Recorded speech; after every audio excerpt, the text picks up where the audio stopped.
Halo, assalamualaikum warahmatullahi wabarakatuh.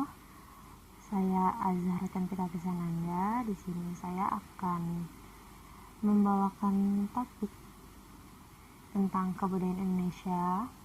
Saya sendiri tinggal di Jakarta dan di sini saya akan membawakan tema Kota Tua Jakarta.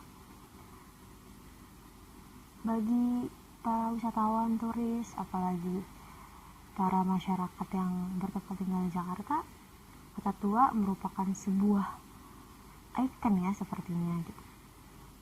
Kalau bicara soal Jakarta, salah satu hal yang terbesit dalam pikiran kita semua adalah Kota Tua sepertinya gitu.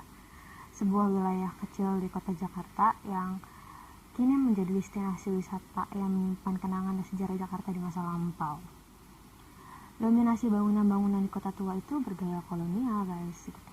Berwarna putih dengan jendela-jendela besarnya adalah ciri khas yang melekat pada kawasan Kota Tua sendiri.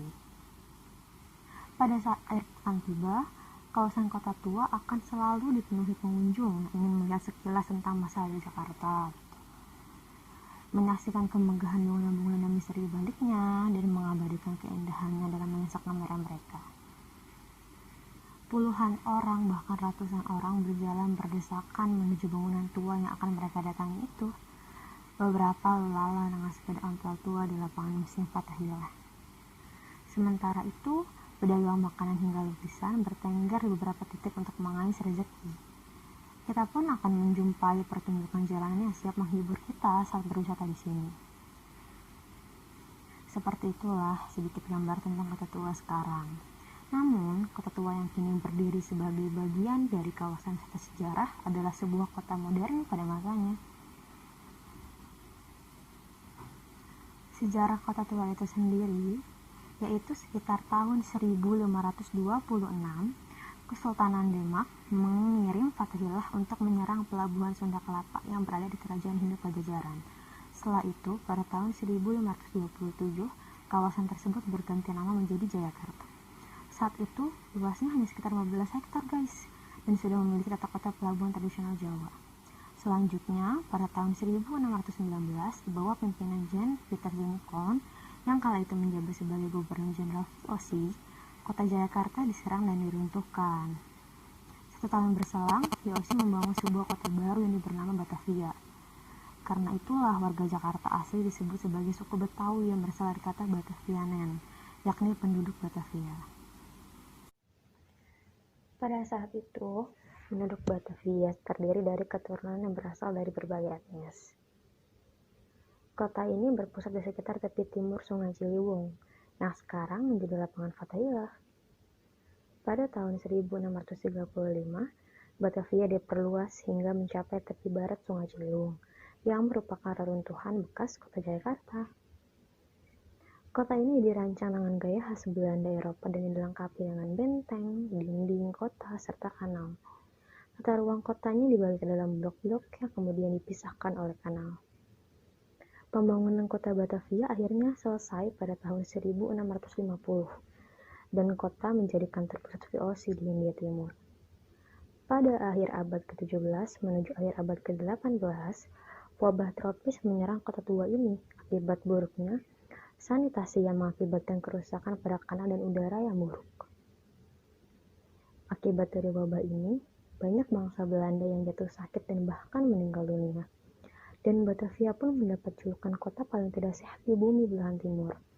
Kemudian, setelah epidemi pada tahun 1835 dan 1870, kota Batavia akhirnya diperluas sampai ke bagian selatan dengan anggapan wilayah tersebut lebih sehat. Banyak orang yang kemudian pindah keluar benteng, terutama ke wilayah Weltevreden, yang sekarang merupakan daerah di sekitar Lapangan Merdeka.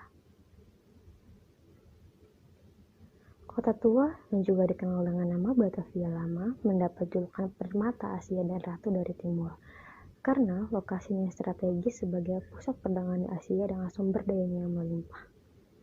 Pada masa pendudukan Jepang, Batavia berganti nama menjadi Jakarta, tepatnya pada tahun 1942.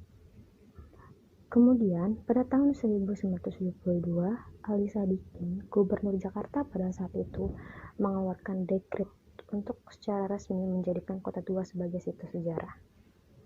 Keputusan ini dikeluarkan untuk melindungi dan melestarikan arsitektur kota. Setidaknya, sisa-sisa bangunan yang masih berdiri di kawasan tersebut. Kota tua yang kita lihat sekarang sudah mengalami beberapa kali perbaikan, dan tidak semua bangunan akan dipertahankan. Dulunya, Kota Tua merupakan pusat pemerintah sekaligus perdagangan VOC karena lokasinya sangat strategis.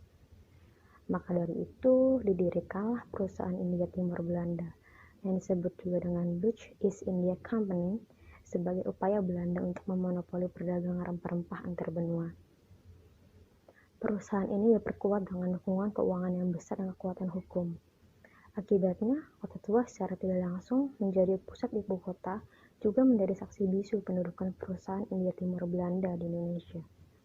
Maka, tidak heran banyak bangunan khas kolonial menghiasi Kota Tua ini. Misalnya yang sekarang menjadi Museum Fathahillah, Museum Bank Indonesia, Museum Wayang, dan masih banyak lagi. Museum Fathahillah sendiri dulu berfungsi sebagai balai kota Batavia di zaman VOC dan telah mengalami pembongkaran 2 perubahan sampai menjadi seperti yang sekarang ini. Sementara itu, Museum Bank Indonesia dulunya berfungsi sebagai rumah sakit yang bernama Binnen Hospital. Kemudian, pada tahun 1828, bangunan ini dialihfungsikan menjadi sebuah bank yang bernama The Javase Bank. Lalu, pasca kemerdekaan Republik Indonesia, bank ini difungsikan sebagai Bank Sentral Indonesia atau yang lebih dikenal dengan nama Bank Indonesia. Sama halnya seperti Museum Fathahillah, Museum Wayang juga sudah mengalami beberapa kali perombakan. Awalnya, bangunan ini berfungsi sebagai sebuah gereja bernama De Oude Hollandse Kerk yang dibangun pada tahun 1540. Begitu guys, kurang lebihnya sejarah dari Kota Tua Jakarta beserta museum-museum yang ada di sekitarnya. Oke guys, sampai di sini dulu podcast tentang Kota Tua Jakarta. Terima kasih. Wassalamualaikum warahmatullahi wabarakatuh.